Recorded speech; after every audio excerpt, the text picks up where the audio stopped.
Now, again, it's very clear. This is harassment. This is to silence us. This is really to make us feel intimidated and for us not to talk about public issues. And it can't happen. As a private citizen, ang bala na lang natin, boses natin. And they want that taken away from us, from me. Of course, you have all the resources. What do I have? Me and my mother. And you're going to use your privileges in the House of Representatives para takot-takutin ang taong kagaya ko?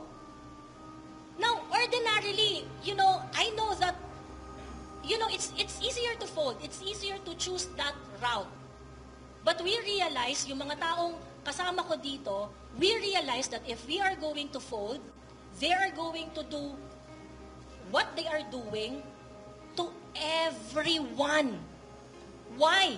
Because they have done this to retired generals, to men in uniform in active service, to the Vice President of the Philippines, to us vloggers, and they are not going to stop unless we stand up and confront this in the proper forum. So that is why we decided to bring this in a place where there is a level playing field.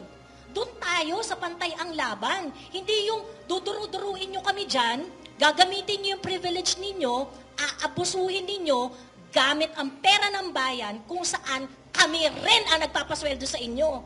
It can't continue like this. Hindi po pwedeng ganon. Someone has to say something.